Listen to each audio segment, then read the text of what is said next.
Come on in to Margaret McSweeney's Kitchen for Kitchen Chat, where every week you'll meet chefs, cookbook authors, foodies, gourmets, and just plain people who love to eat. And along with laughter, chat, recipes, and stories about food, you'll sometimes also hear words of inspiration, love, and hope.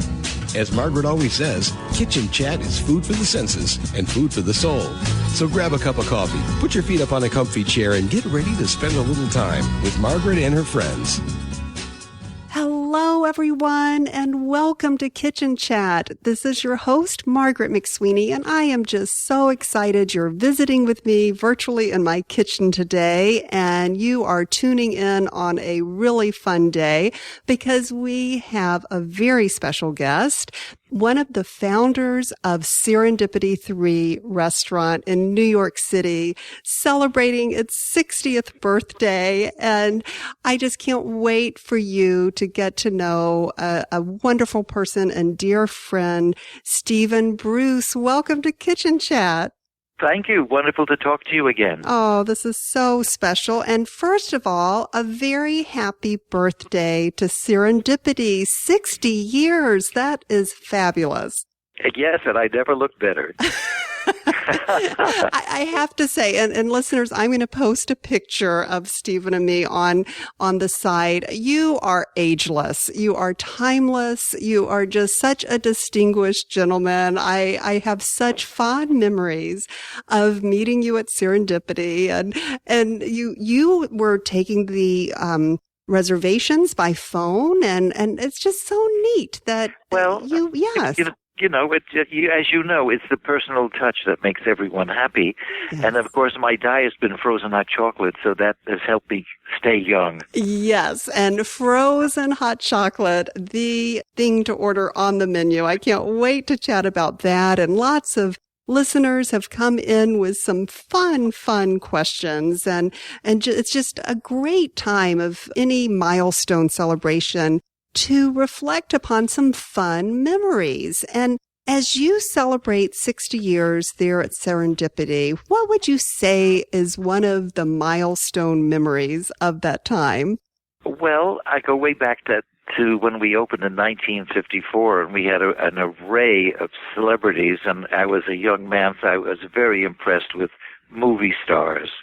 So to have Garbo, Marlene Dietrich, Grace Kelly, et cetera, just come into my establishment and say hello and wanting to try the frozen hot chocolate was really quite a delight.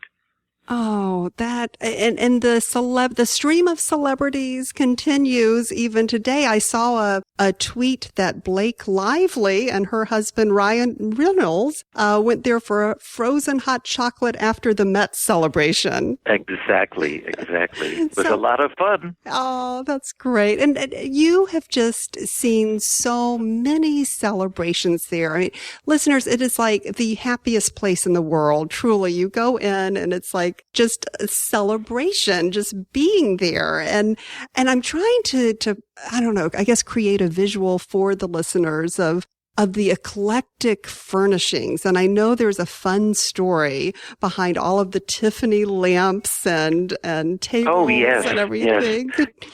Tiffany lamps were out of favor, and I was able to, in 1954, buy, dozens and dozens of them at a very inexpensive price because they always were equated with the Victorian age and darkness. But when we opened Serendipity, we painted everything white, including the tables and chairs and the walls, and we had white tiles installed. And when we polished up the wonderful Tiffany lamps and put bulbs in them, they just shone like jewels, and we started the Vogue. And, of course, I hate to think of all the things I sold for $500 that are now at auction for $50,000. But wow. You can't hold on to everything. You can't hold on, but it just brings such an inviting ambience into the restaurant. And listeners, many of you probably actually saw Serendipity, if you haven't been there yourself to celebrate, on the movie Serendipity with, was it John Cusack? John Cusack and Kate Beckinsale. And right now, I think we have an accumulation of 3 movies that have been shot here. And then we also have TV shows and different things come in and do a quick guest appearance. Oh, that is great. And you had a cameo actually in the Serendipity movie. I remember that. Yes. I still remember. I had 4 lines. And what were they? I bet you still remember them, Stephen. She's not here. I think she's upstairs, second floor. Delivered like a pro. Right, exactly. But, the fun thing was that it was my first appearance, and John Cusack, who was and is very, very popular, is an old hand at the movie, so he was making faces at me and breaking me up for about 4 or 5 takes. And getting me more nervous. But finally, there was a good one. Oh, that is so great. Oh, I'm going to have to rent that again. I love that movie. That is so magical. It is absolutely right. And I have so many people that was about 4 or 5 years ago, maybe even longer. And it's constantly on TV, which is nice. And then it's a wonderful reminder that Serendipity is still here and a frozen hot chocolate is available. Yes, after 60 years. I mean, that is just such an accomplishment. And it's truly an icon within the restaurants in New York City. And I know you've expanded to other locations as well. Is it Florida and Washington, D.C.? Yes. And then, of course, we're at Caesar's Palace in Las Vegas. Oh, I didn't realize that. How fun. Oh, yes. So lots of places to celebrate. And exactly. Oh, that's great. Well, we have to talk about food, of course, since this is Kitchen Chat. And I remember that or read someplace that you actually were trained by a very impressive chef. If you could share with our listeners about this amazing opportunity. Well, when we opened in 1954, we were, didn't know too much about restaurant business or even how to conduct a business, but we learned very quickly. We were very adaptable. And one of our mentors was James Beard, who was a wonderful, wonderful Southern gentleman and the father of American cooking, perhaps. Yes. And he came in and said, your omelets are terrible. Let me teach you how to make omelets. So he said, you're coming to my studio next week at 2:00. So there was, of course, the 3 of us, because it's called Serendipity 3. My 2 associates were, of course, alive then. They are no longer alive now. I'm the only one left out of the trio. But we all arrived there, and he ushered us into the kitchen, and he said, all right, here's 3 pans for you. And I said, what are these boxes? He said, there's 3 crates of eggs. We're going to teach you how to crack an egg perfectly and make an omelet. And if you finish the crate, then you'll have your omelet down to perfection. Wow. And so what special technique about cracking an egg did you learn from James Beard? It's all in the wrist. When you're stirring the pan and when you're cracking the egg, it's fun. It's great. And then, of course, and you have to sort of mix the pan continuously to keep the omelet alive. Oh, and you continue to offer delicious omelets? Oh, indeed we do. Yes, one of our favorites is caviar and sour cream omelet. Oh, that is great. Is there a James Beard omelet? Perhaps there should be, but at the moment there isn't. I have a lot to thank him for. Exactly. So would he frequent Serendipity quite a bit? Yes. He helped us with our menu, and he helped develop our Texas-style chili since he was a Southerner. Wow. And so did he give you any secrets of the sauce or what all did he do? Yeah, and we just incorporated it with our own style. Of course, he was very, very, very helpful and very encouraging. Oh, that is great. And also I read somewhere about how there was a denim apron from James Beard. What is the story behind that? Well, one of my talents that I discovered in my spare time at Serendipity was I got designing women's clothing. And we had a denim museum because I was doing a lot of denim clothes at that particular time. And so we had a museum upstairs on our second floor when everyone donated a garment or something that was made out of denim. And since James was a cook, I said I would do a denim apron for him with his name, his signature on the denim. apron, of course. Wow. And so you designed this denim apron, and was that for sale then at Serendipity or just a gift to James? No, it was a gift to James, and then he said, it's beautiful, but if you're doing the museum, I want to donate it to the museum. The museum was only supposed to last for 6 months, but it got worldwide recognition because I had everyone that I knew, decorators, designers, fashion illustrators, do something out of denim. Gloria Vanderbilt even did a denim purse for me. Wow. And so is a denim purse, and so is this still on display someplace? No, it was disbanded. It lasted a year. We got national publicity, and then who should come in but Diana Vreeland from Vogue magazine while she was working at the Met Institute, and she was in charge of the clothing and the couture there and the museum that they have. And so she took the entire collection of all my clothes out of denim and all of the different people's denim contributions. Isn't that amazing? So you are part of Vogue's history. Yeah, definitely. The ladies from Vogue love us. There's no question about it. I love that. Well, everyone loves Serendipity. And I would love to hear a little bit more about the history, too, because there are some, and listeners, I promise we're going to get to the food as well, and just some delicious dishing, I guess you might say here. Some celebrities and non-celebrity. My goodness, it's a place for everyone to celebrate. But throughout the years, there have really been some very special people that have gone to Serendipities to celebrate, including Jackie Onassis. Yes, no question. Can you share?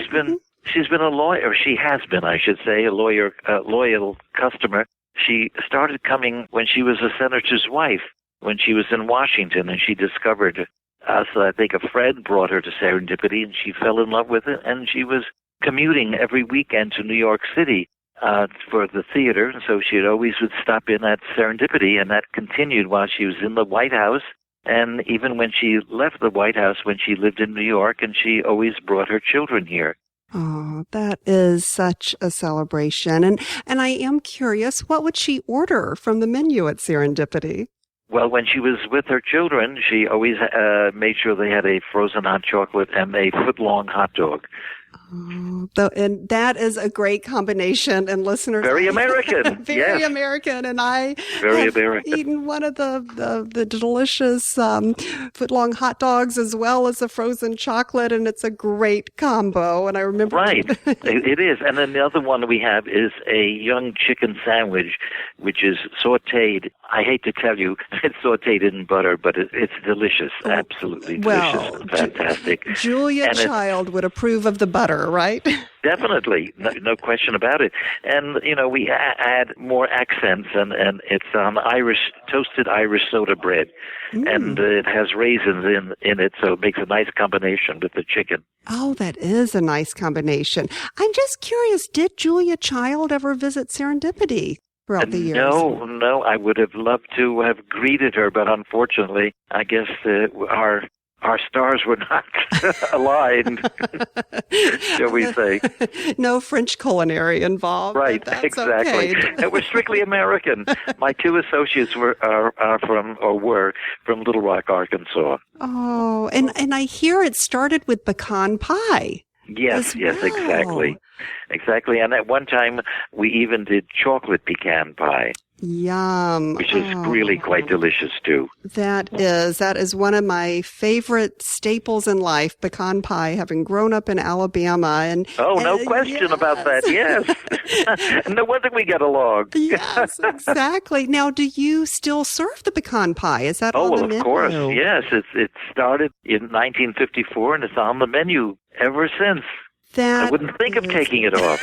That is great. I know one of our listeners, Lynn, wrote in and said, do you still do the things originally that you served, i.e. the pecan pie, and how do you keep it consistent?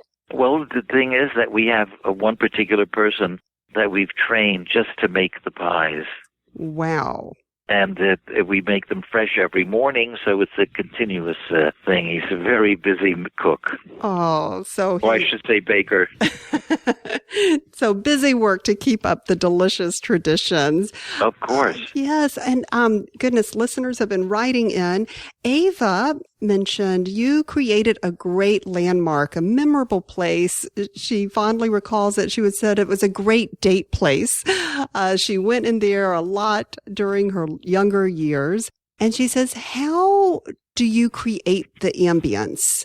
Well, the movie Serendipity helped because the stars fell in love over a frozen hot chocolate. Yes. And it's an upstairs table, very small, intimate, and because of the movie, we constantly get people reserving that table for a special night out and for, may I use that table, Mr. Bruce, out to propose to a charming young lady. Oh. So, of course, I always say it's available, naturally. Yes. I think it's a charming, wonderful idea. Yes. And it's so nice, this history of the frozen hot chocolate. Julie, another listener, wrote in, the frozen hot chocolate is to die for. That is her quote. And also reminded me it was one of Oprah's favorite things in 2006. No question. Yes. Yeah, no question about it. She loved it, and she put the frozen hot chocolate and Serendipity on her bucket list. Wow. Wow. And Julie writes, what's the secret to making this frozen hot chocolate so delicious? Well, it has about 12 to 14 different types of chocolate. Well, some of them are imported and some of them are local, and they're all mixed and blended, especially for us. I used to do all of that until I had no fingers left, chopping all the chocolate and melting it down. But now we have it formulated for us, thank goodness, so I can have a breath every once in a while. That is good. And then also you sell a packaged frozen hot chocolate. Is that right? At your gift store? We have an individual package that would make one blender full, which would be 20 ounces. And if you make that one correctly with, a certain amount of ice and keep blending it till it's really frozen, it'll make 6 or 8 parfait glasses. So it's a very inexpensive dessert, and that's only $5.95. Or we have a canister with the same frozen hot chocolate, and it serves 6 to 8.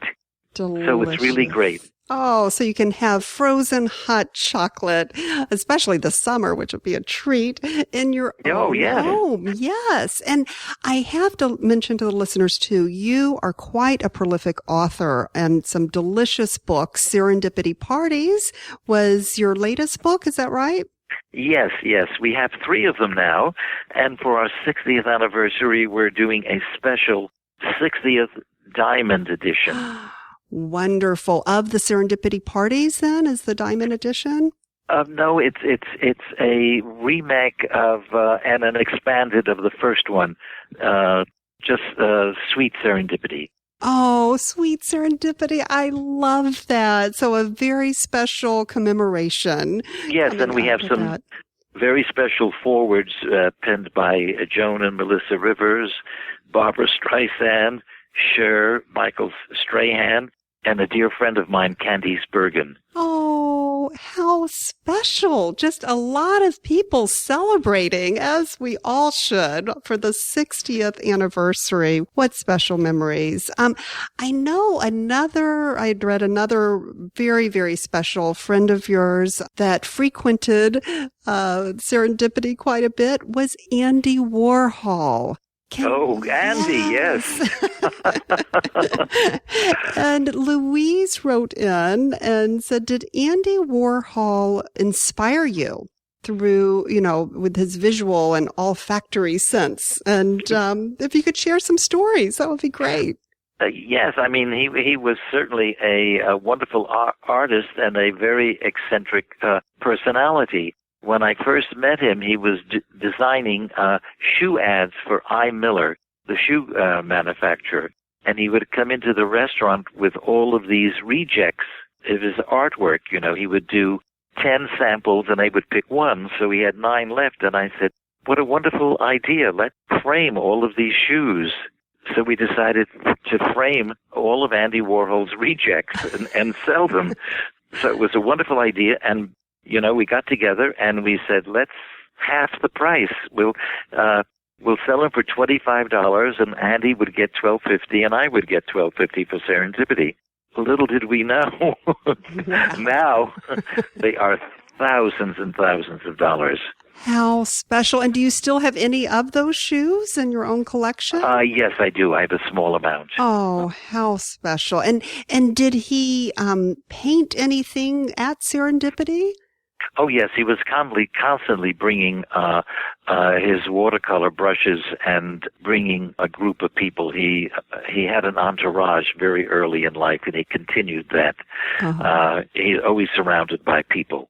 Oh, how fun. And I think I recall he painted or did a charcoal sketch of you. Is that right? Yes, as a matter of fact, he did about 25 or 30, and it was very sweet. He handed them all to me and said, "This is my gift for you, Stephen." Oh, wow. Now, was it in like the Marilyn Monroe format or just sketch? No, okay. It was a whole pad full of sketches of me in different poses, profiles, full face. He even did my shoe, and I have a very high instep, so he was drawing that. He was drawing elbows and hands and butterflies and so forth. So it was really a very nice tribute, I must say. Oh, what a great friend. That is a tribute. Yes. Oh, and are those on display any place or? They are touring actually around the world now. To increase the provenance and the price value of them. Wow, that is just so special to have your own personal portraits done from Andy Warhol there at Serendipity. This truly is a place of history in so many ways and inspiration as well. I have to ask, Stephen, how did this frozen hot chocolate come about to be? Because that seems to be the trademark dish at Serendipity. It is, definitely. Yes. It's been copied by many people, but they just can't get the hang of it. Thank goodness. I think it's because we buy the best chocolates and we spend money to make the taste work. A lot of people say, "Oh, I want to do something like that," but then they buy cheaper ingredients, and it's never going to work that way. But it is world famous now. There's no question about it. And it is our trademark drink. And, of course, we have it copyrighted. And then every few months, I have a lawsuit with everyone that's using the name. Oh, no. So that keeps me busy, too. I bet it does. So did you come up with the idea? I mean, it's just your mind has to wrap around it. Frozen hot chocolate. How did you come up with that? Well, first of all, it's an oxymoron. Yes. But what can we say? It fits the bill. And in 1954, when we created it, we needed a drink that was more than 50 or 60 cents because we sold coffee and espresso at that price. So you had a check for $1.20, which you couldn't pay the rent with. So we decided to do something that would be, shall we say, appeal to chocoholics, people that love chocolate. So we put our head together and came up with it. We're the first blended drink, I think, in the United States that's been copied worldwide. I love that. Oh, and it is a delicious drink. And there is a link. There will be a link, listeners, in terms of the Serendipity shop where you can order one online. Dara wrote in, and she had a very interesting question. She said, would you do anything different? And if someone were starting a business like that today, what advice would you offer? Well, in 1954, we didn't know exactly what we were doing, and we learned very, very quickly.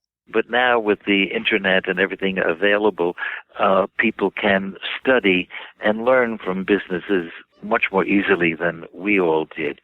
But the thing is to know what you're trying to do and create it in the best way you can, and your own personal enthusiasm and your personal stamp will make people react to you. That is great advice. Thank you for sharing that. One special memory I have was when I first actually walked into Serendipity. My dear friend May took me there. She'd lived in New York at that time, and I was working down on Wall Street, and it was just such an incredible experience walking into this happy place. And she actually wrote in today from London and was so excited to hear that we would be having our kitchen chat. And she said, would you please ask him why the name Serendipity? How did that come about? Well, one of my partners was a wordsmith, and both my partners, Calvin Holt and Patch Carradine, were interested in the theater. And so they were performing on Broadway and off-Broadway. And Patch, who wanted to write a book and be another Truman Capote, perhaps, was a wordsmith. And he found this word, serendipity, which means the art of finding the unusual experience when you least expect it, and when you do expect to find it, to take advantage of a situation. And he read about it, and it was coined by the English novelist Horace Walpole about three princes from the Isle of Serendip. He read this story, and he created the word serendipity based on the 17th century legend. And there were three princes in the legend, and we thought we were three modern-day princes at that time. So there goes the name, Serendipity 3. Wow, so he made up the word serendipity. Yeah, Horace Walpole, the English novelist. Wow. And so then your Patch Carradine had read this, and as a wordsmith came up with that, and how fitting that there were three founding partners. Oh, I love that. And you know what happened to that? The word blossomed. It became part of the vocabulary, and now every doctor uses it. Every writer uses it. It's in constant use now because of us. It was unknown in 1954. That is amazing. Wow. I love that. That was serendipitous indeed. Very serendipitous. You're absolutely right.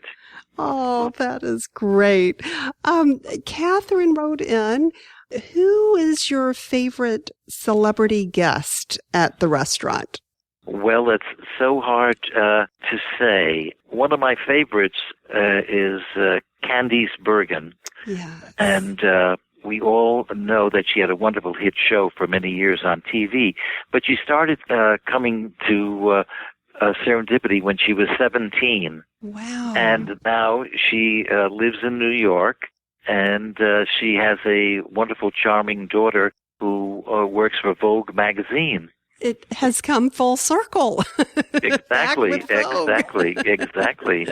Yes, and one of Candice Bergen's favorite omelets is the caviar and sour cream, or the cheese omelet. Oh, that is so special. And listeners, I just can't wait for you to learn even more about Serendipity. And I thought maybe it would be appropriate, Stephen, to briefly chat about your book, Serendipity Parties, because yes, the food is very important, but also just planning a party and the amazing parties that have taken place there at Serendipity. Real quickly, I just wanted to highlight Chapter 7 of your book, Serendipity Parties, for breezy summer soirees, ice cream dreams. Could you share a little bit about that type of party and any tips you would give to our listeners about how they can plan a very special and memorable party for their own celebrations that, might be graduation time, weddings, showers, all of that. What's the secret to that? Well, the secret, I think, is to be very organized and not do too much and don't offer too much. Do something that you're capable of and do it well. That's the most important thing. Like if you have the frozen hot chocolate on the menu, and once in a while at a party you'll get a guest that doesn't like chocolate, as strange as it may seem. Indeed. We can do a wonderful frozen pineapple lime, which was absolutely delicious. We can do a blended drink with peaches. And then also it depends on the type of party. You can always add Kahlua to that, or you can add a little bit of rum or vodka. that also makes a wonderful, wonderful party. That does sound fun. Now, what is one of the most memorable parties that has taken place there at Serendipity? Well, that you can talk about. Yes, one was a wedding party that we had here.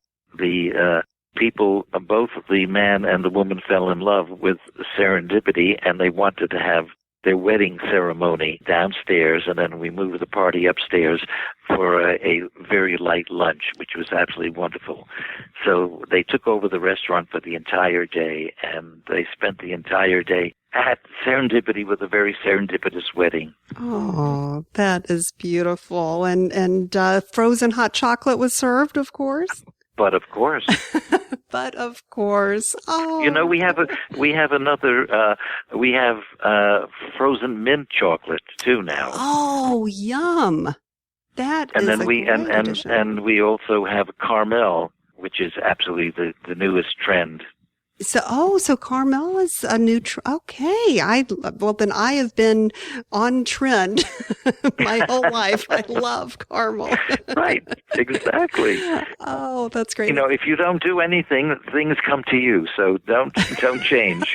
That's great advice. Oh, I love this. Well, I am just so excited that Serendipity is celebrating its 60th birthday and lots of festivities planned. And you can keep up with all of the latest and greatest listeners by following Serendipity on Twitter at Serendipity_3, visiting them online, serendipity3.com, on Facebook, Serendipity3, even Instagram, Serendipity3NYC, and a new YouTube channel, Serendipity 3 channel. This is just so exciting to see all the celebrations occur. And I am hoping, Stephen, to walk into Serendipity the 60th year to celebrate with a cup of frozen hot chocolate and see you again. Well, you're always welcome. And just to give you an update, we hope to have a celebrity seance with a very famous seance performer. And we're going to try to reach Andy Warhol in the void. Oh, no. And perhaps Marilyn Monroe will come, and Cary Grant, Grace Kelly, Betty Davis, and of course my favorite, the Duchess of Windsor. We want to see what she has to say. Oh, I'm sure that would be quite entertaining indeed. But meanwhile, you do have a special effigy, right? And a special table for Andy Warhol. Yes, we do.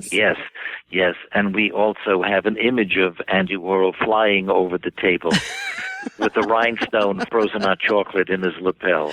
Oh, I love that. Oh, just never a dull moment at Serendipity. So many fun things to discover there, both on and off the menu. So, Stephen, thank you so much for being with us on Kitchen Chat. It's always a pleasure. Thank you so much. And listeners, please stay in touch. I'll make sure I leave all of the links for Stephen Bruce and Serendipity. And please keep in touch with me at kitchenchat.info. And during the busy days you have, remember to take a moment and savor the day. Thanks for joining Margaret for Kitchen Chat today. Margaret would be so excited for you to drop by and visit with her at kitchenchat.info, where you'll enjoy podcasts, blogs, recipes, tips from chefs, and even great giveaways. She invites you to share your recipes and kitchen stories too.